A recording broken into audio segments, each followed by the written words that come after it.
true life story. This is about Kimberly from South Africa. She was born in a small town named Mpumalanga, where she lived with her grandparents and her uncle. The story begins with her mother being pregnant. When the mother was in high school, Kimberly's mother was 18 years of age back then. Now, in South Africa, there's a culture. Whenever a young lady gets pregnant out of wedlock, the family of the lady will go to who is responsible to try and figure the way out. But the family of Kimberly's mother, when they went to meet Kimberly's father's family, they were chased away and the pregnancy was denied. This was devastating for Kimberly's mother and the entire family. A decision was made to help Kimberly's mom raise Kimberly because she's still in high school and she doesn't have any money. Well, 3 years later, Kimberly's mother gave birth to Kimberly's brother for another man in the same province but in another town. Kimberly's mother moved in with the new man while Kimberly stayed with the grandparents. Now, Kimberly's mom's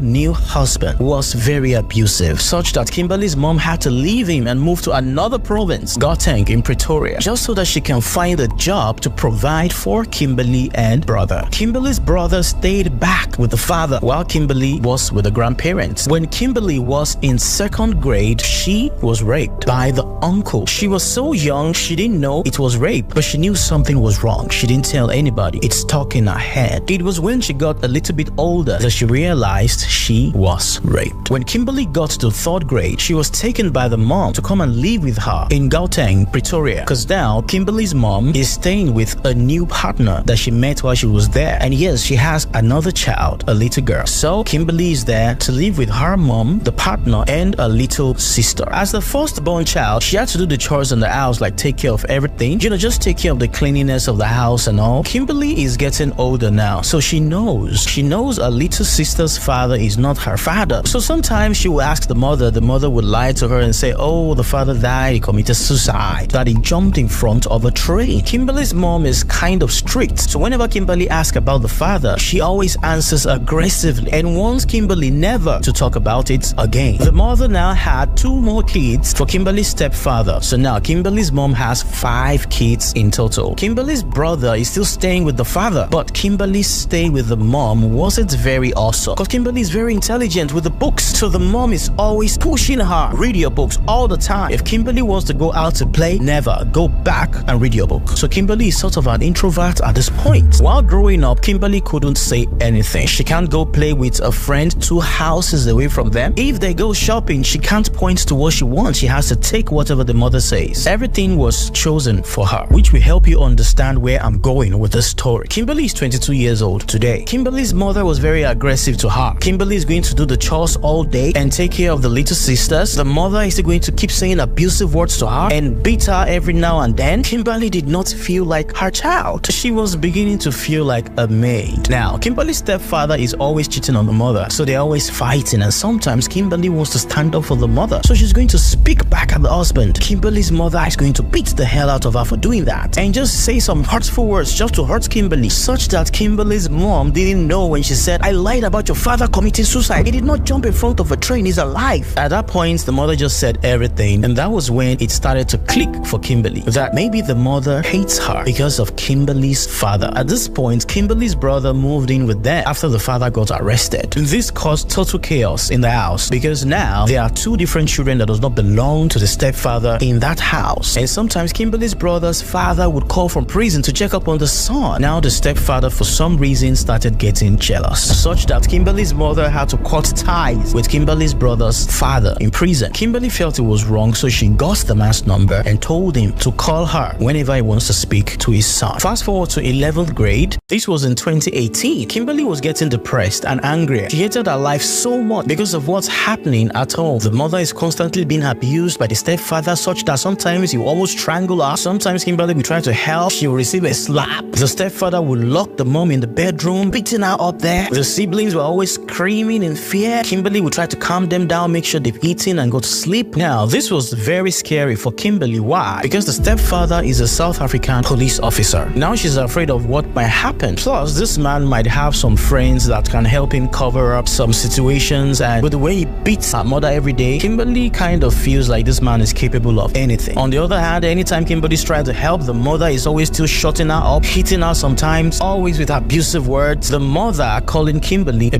bastard to Kimberly's face. While she's still trying to figure out if her mom truly loves her, that same month, the mom came with the news that Kimberly's father died in a car crash, for real this time around, and was asking Kimberly if she'd like to go to the funeral. Kimberly said no, because according to her, she has never seen this man before. She has never heard his voice before. He has never done anything with her or for her. She would rather keep the memory at a distance. In 2019, she did her matric. It was then she was relieved a little bit of chores in the house because she has to study really hard to get admission into the university. Well, she matriculated and got admission into a private institution in Midrand, Johannesburg, because it's very far from where she lives, so she has to leave the house and go get accommodation over there. Kimberly was so happy to move out because now she can go experience the world for herself. She can find herself. She can have some peace away from violence and trauma. It was a very good feeling for Kimberly. It was a bit of a struggle. For example, when she's not having classes, she does not know what to do with herself. She's struggling to make friends. She's an introvert. She doesn't know how to socialize. Kimberly started smoking weed when she was in 11th grade. That was one of the ways she would escape the whole issue at home. But she doesn't drink, and which is one of the ways she could have met a lot of people, like going out for a drink, until someday she decided to go and check out a Nigerian restaurant. The restaurant was not too far from our accommodation, so she was like, yes, let me go and try something new. When she got there, that was when she met a Nigerian man who asked for her number, and she gave it to him. As Kimberly gave the Nigerian man her phone number, the man went outside. Another man came trying to talk to Kimberly. The Nigerian man that went outside now called Kimberly to come out, that she should stop talking to the other person, is bad news, all of that. So she went outside, met him, and together they went to the Nigerian man's house. Kimberly was 17 going to 18 by that time. The Nigerian man was 28 years old. On the way to his house, they started smoking weed together because they made mention of it, and she was like, yeah, she does that too. So while they were chasing the clouds and taking a walk, the Nigerian man started asking Kimberly some questions. Do you have a boyfriend? And if Kimberly was looking for someone to look after her. All this was very confusing to Kimberly because, one, she never had a boyfriend and she hasn't even slept with anyone. Well, except when she was raped when she was young. But other than that, she had always been at home, indoors. When they got to the man's place, he started touching her. They ended up having sex. She did not enjoy it at all. So Kimberly left his place. And when she got back to her student accommodation, this Nigerian man texted her, you know, checking after her. Is she fine? If she needs anything, she should please let him know. So from there, Kimberly and the Nigerian man kept seeing each other. They started dating until COVID came and Kimberly had to go home. When Kimberly went home now, they kept in touch. They kept communicating up until the COVID quarantine was over in South Africa and Kimberly went back to school. They were so happy to be back with each other and they continued dating. And yes, they continued having sex as well. Something was very clear to Kimberly. This Nigerian man is actually falling deeply for her. And yes, he was just convenient for her before, but now she's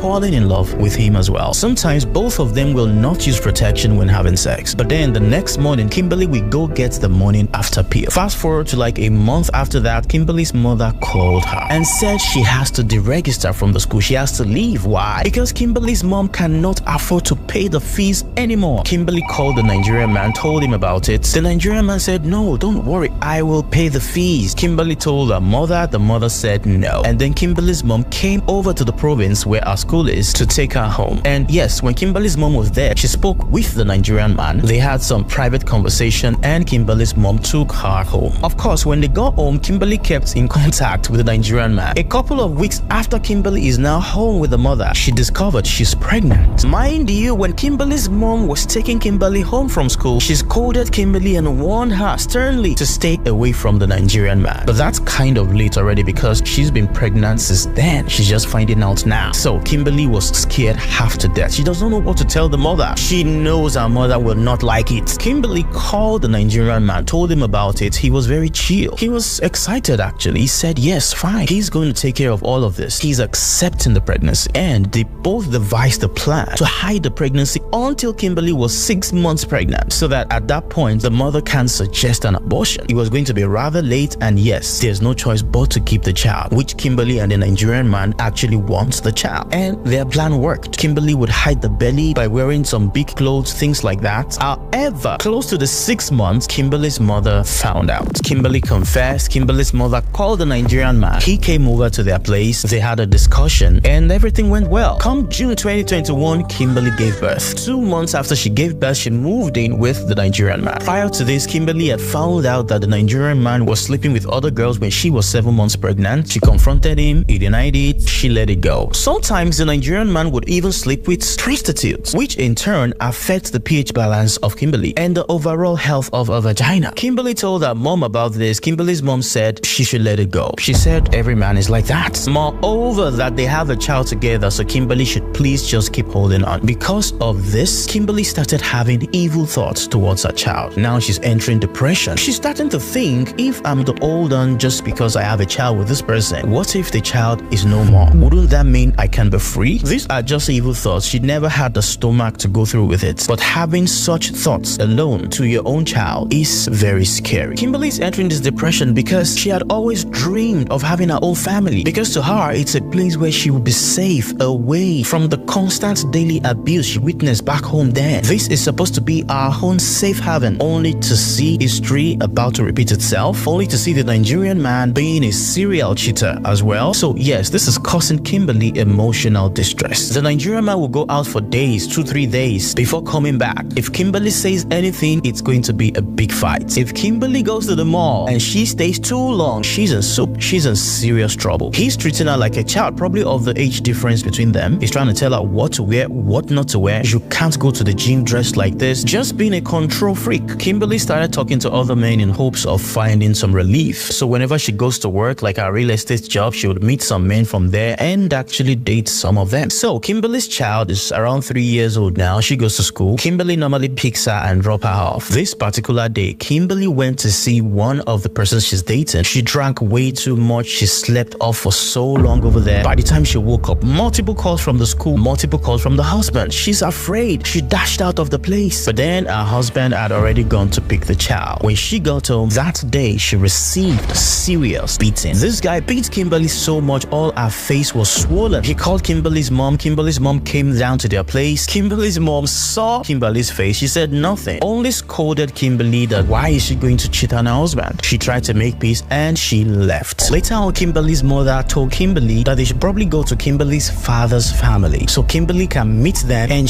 Kimberly, can be introduced properly to her ancestors. Maybe that could help the way things are turning out. Kimberly's mom said this could be spiritual, that since Kimberly's father died and Kimberly never knew her father. Well, they went there, and as soon as Kimberly got to the family's house with the pictures on the wall, she looked exactly like her father. It was a very emotional day for Kimberly. They did everything that needed to be done traditionally and went back home. Kimberly's mother called the Nigerian man. They talked about things, they settled it. Kimberly went back home. Things changed for a while, but the Nigerian man never stopped cheating.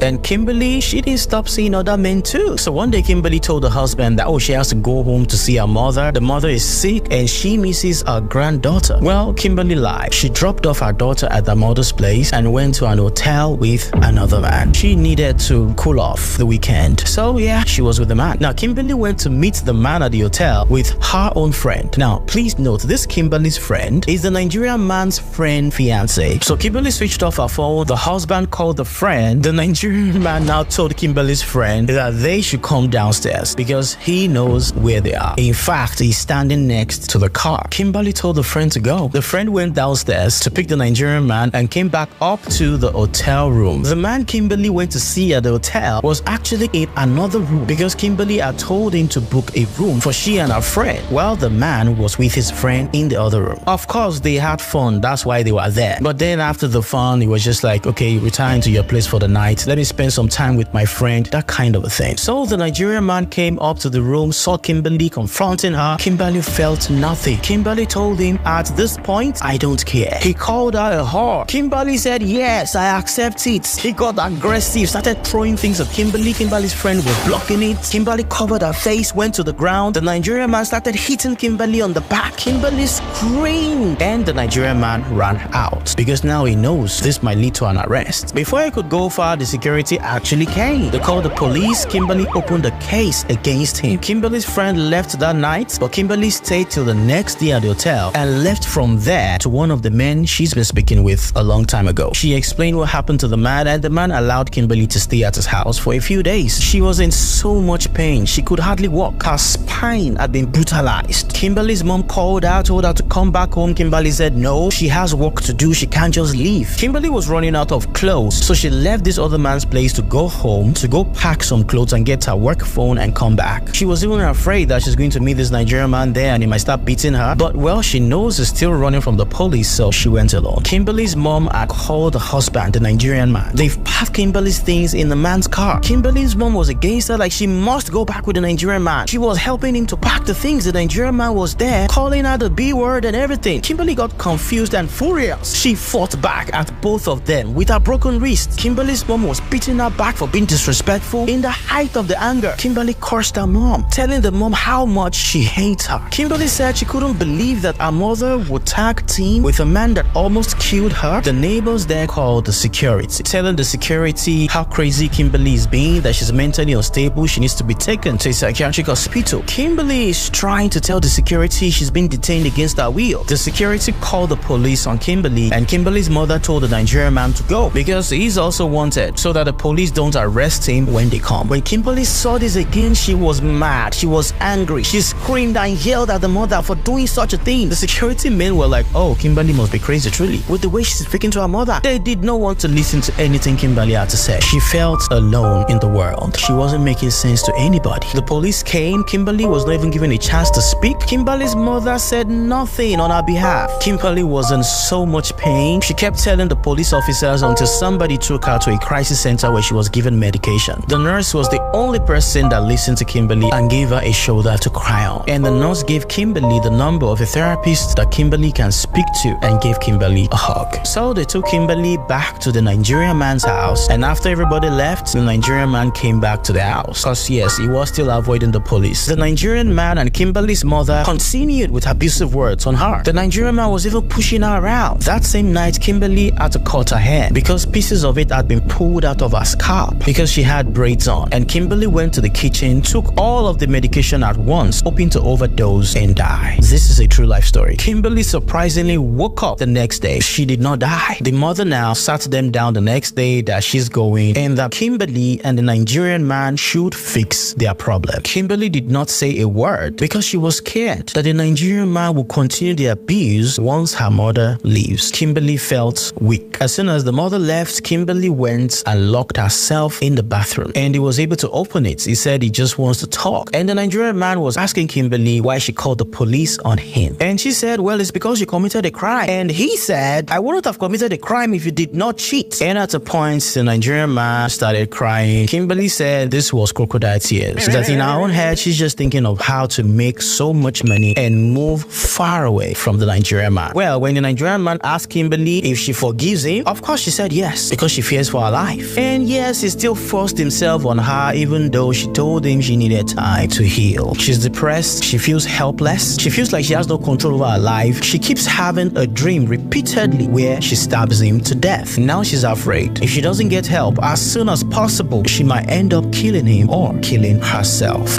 At this point, Kimberly is seated right there in the comment section asking, pleading, if anybody knows anything, opinion, advice, information, what should Kimberly do?